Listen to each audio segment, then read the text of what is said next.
We had a great showing of new games at E3 this year. Hi folks, it's Falcon, and today on GameRanks, the 20 best new games of E3 2019. Just as a quick disclaimer, these are new games, stuff that has been announced before we are not going to discuss. This does include a couple of games that leaked in the build-up to E3, but we're talking about games that were announced at E3.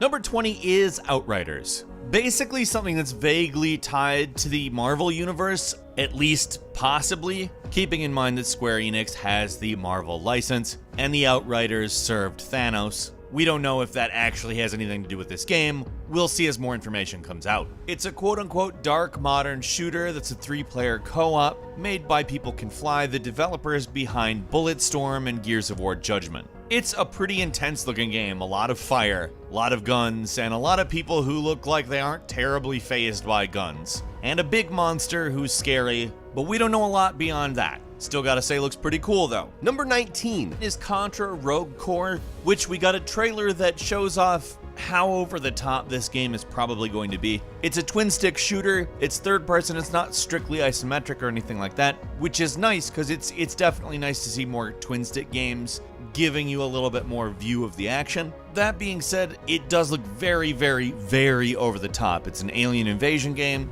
You're tasked with taking the aliens down, and that could be really good or really bad. We will see. I'm going to err on the side of positive here. It looks like fun. Number 18 is Crossfire X, a Western adaptation of the Crossfire online first-person shooter that has taken Asia by storm over the last decade or so. We really only got a cinematic trailer for it, so I can't really give you a lot of gameplay impressions, but it did look at least cool. It is going to have a single-player campaign, and I mean, that's a good start point for me. Number 17 is Spiritfarer, which is kind of being described as if you took the boat from the life to the afterlife and made it into Animal Crossing, which I know sounds utterly absurd, but honestly, from everything I've seen, it looks quite interesting. There is a little bit more of a platformer influence here. It is 2D and hand-painted and very pretty. You end up taking jobs, you take souls from one side of the river to the other, and honestly, it's an interesting and original sounding game that I think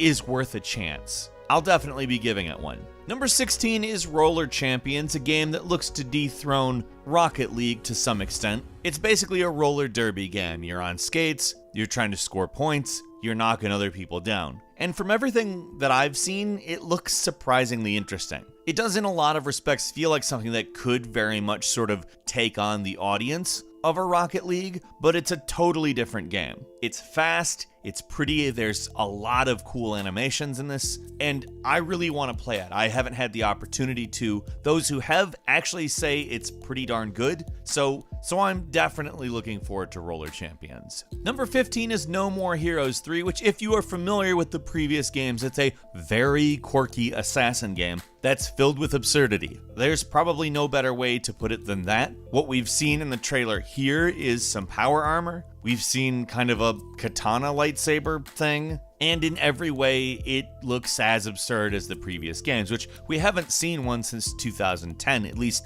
of the core actual games, and it will be cool to jump back into Travis Touchdown's world. Coming in at 14, Gods and Monsters is like Greek Zelda. And that's obviously not how they're marketing it. I've heard the words innovative used while describing, and, well, maybe kinda Zelda. That's not bad though. I'm not angry about that. Breath of the Wild is a great game. Honestly, I'd like to see more people actually take into account the things that Breath of the Wild does. So when we get the people who made Assassin's Creed Odyssey to be making a clearly inspired by Zelda, open world, Zelda-ish looking game, I'm definitely not mad. I'm intrigued. I'm excited. I want to play it. Coming in at 13, Ghostwire Tokyo is a pretty intense, fairly innovative looking concept in which people are disappearing in a dystopian city. Obviously, it's an exaggerated Tokyo, and we see some ties to various myths, and places you in a position to unravel conspiracies and take on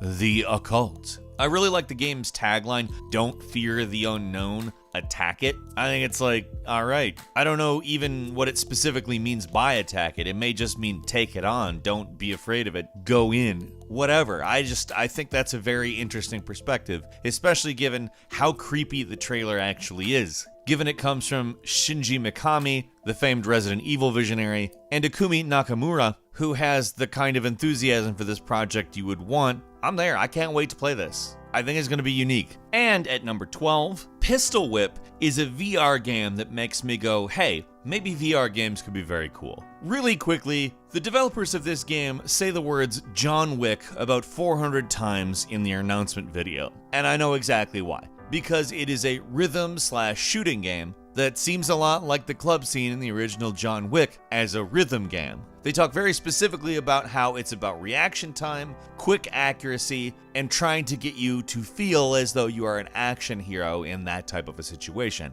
It looks amazing. As somebody who needs a little bit more selling on VR games, this was probably the first VR game that I've just immediately been like, yes, that's for me. I'm really looking forward to getting into Pistol Whip. And at 11, Tales of Arise is obviously the newest Tales game. It is a JRPG and it looks very nice. Tales of Berseria came out in 2017. It's a great game. If you haven't played it, you should. And Tales of Arise looks to be just basically building on that. Basically what you would want from a JRPG. The intent apparently is to update the combat system, but it sounds like the story has to do with a large entity ruling over a planet, stripping people of their dignity, resources, and freedom. We all know what we're coming to JRPGs for, and it sounds like exactly what I might want. I love the Tales series. Give me more of the Tales series. Coming in at number 10, LEGO Star Wars: The Skywalker Saga is, of course, the LEGO Star Wars, which is not the most serious retelling of the Star Wars movies. Here, it's going to be the entire 9-film Skywalker saga, which makes me very intrigued. It obviously won't be coming out before the final film of that saga, so obviously it's not going to spoil anything for anybody, but still, that's a clever idea, saying, hey, we're going to do it for all the movies. You're going to buy one game, you're going to play through all the movies in signature LEGO Star Wars style. I'm there. I like LEGO Star Wars. It's fun. It's goofy. It's silly. It's a good release, and it's still Star Wars. Coming in at number 9, Rainbow Six Quarantine kinda has the looks of a more modern Aliens concept, with more of like a blob type, disease type, probably zombie type situation going on. It's a 3-player co-op shooter, and that to me sounds very interesting given it is a Rainbow Six title. It's most likely taking where they went with Outbreak and going with that. I think that's good. That's something I want. I think that concept could work very good as a co-op shooter, but we'll also have to wait to find out more because they were very vague about this game. And at number 8, Carry On is a game that they're calling a reverse horror game for the reason that you play as the monster rather than the people trying to get away from the monster. The premise is you, the monster, are imprisoned in a facility, you're being studied, and you escape. In a way, it looks very much like a Metroidvania to me, as well as kind of a physics puzzle platformer, but like much more violent, much more disturbing in its animation, and honestly really, really good. To me, looking at this just looks like such a great idea. It's not impossible to think of, what if you were the monster? Of course, but for the most part, that type of game isn't really done often or well. Evolve comes to mind. But making it as what looks like a Metroidvania, or at least close to it, as well as really smooth looking, I think Carry On is going to be a winner, and I cannot wait to get my hands on it. Number 7 is Bleeding Edge, which at the moment we're looking at what seems to kind of be a hero shooter in the vein of Overwatch, albeit very punk-oriented and a lot more chaotic. The reason for this is a melee-oriented game, which is a very different prospect than Overwatch. Now, we've seen some pretty cool melee games lately, and this comes to us from Ninja Theory, the developers of Hellblade, which is nothing like this. They claim it's been in development a number of years, but I don't know. I don't know exactly what to make of it just yet. It looks cool though, I'll say that. If the gameplay is actually enjoyable by the time the game comes out, I think it'll probably be a big thing because, again, it looks cool and I like the idea of a melee Overwatch. And at number 6, Deathloop. Oh, I am so excited to see. Deathloop is a first-person action game coming to you from the creators of Dishonored, which if you know me and you know my proclivity towards the Dishonored franchise, I'm ready for more from Arcane. Thanks for stepping in and announcing something, guys. Deathloop is about two quote-unquote extraordinary assassins who clearly cannot be killed. Like from the trailer, they're killing each other and then they reappear and then they fight again. And we don't know exactly what that means, but it looks cool as hell. And it's an Arcane game, so we can assume that there's some kind of supernatural element to it. I can't wait. Deathloop looks awesome. Coming in at number 5, Elden Ring, which is a collaboration between From Software, meaning Hidetaka Miyazaki, and George R.R. Martin of A Song in Ice and Fire / Game of Thrones fame. Now, what we've seen of it is very minimal, and I think you'll probably hear me say that a lot, but I do have to say I think it has the look, so to speak. Obviously, I mean the From Software look. It goes a little bit more high fantasy, and from what we've heard so far, it's going to be more like Dark Souls and Sekiro, and it's going to be bigger than anything they've done before. Coming in at number 4, Blair Witch is definitely something different. I mean, if there was ever a movie that was kind of made in a perfect manner to be a video game, it's Blair Witch. And for whatever reason, we never really got any attempts to adapt it. Blair Witch being a kind of low-budget horror movie that scared the pants off a lot of people because they thought it was real. There had not really been a lot of found footage movies up until that point, and for whatever reason, nobody's really done like a full-blown, hey, I'm gonna attempt to make this movie, but as a game. In that respect, this looks very promising. They've really nailed quite a feel from the trailer that I think is very conducive to what that game would be, and I really look forward to finding out more about it. And at number 3, Baldur's Gate 3 is a sequel to the long-thought-dead series, Baldur's Gate, of course, and in truth, we've seen a very minimal amount of this game. We've just got a cinematic trailer, we just know that it exists. The devs were on stage, they talked a little bit, not a lot. I think we are all excited to know that the developers of Divinity Original Sin 2 are making the next Baldur's Gate game. I mean, that's a big piece of information, but beyond that, we have lots of questions. We saw no gameplay, we got no real specifics, but hey, we know we're going to get Baldur's Gate 3 before Half-Life 3, right? That's a pretty interesting fact.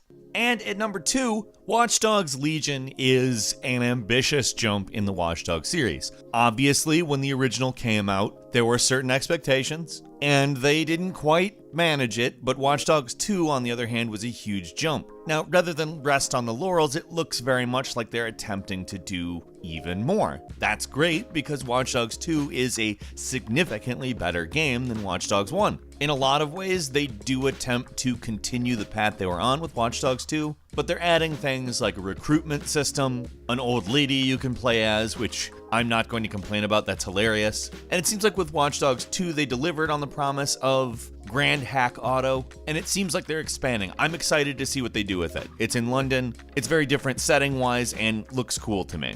And finally, number 1, Legend of Zelda Breath of the Wild 2. Like, let's just go ahead and be very frank here. Legend of Zelda Breath of the Wild is a great game. It's a game that sometimes takes a little bit of time to warm up to because it is very restrictive, very limiting, and can be pretty harsh regarding your weapons. But once you get into it, it's amazing. And seeing it gone and kind of not having things to do in it anymore was kind of sad in a way. Lo and behold, Nintendo's like, hey, we're gonna give you more of that. All right, Nintendo, I'm there for it. Which of these games are you most interested in? What shows the most potential? What do you think will be the coolest when it actually comes out? Leave us a comment, let us know what you think, and if you're not subscribed, now's a great time to do so. We upload brand new videos every day of the week, and the best way to see them first is, of course, a subscription, so click the subscribe button and the notification bell. As always, we thank you very much for watching this video. I'm Falcon, you can follow me on Twitter at FalconTheHero, and we'll see you next time, right here on GameRanks.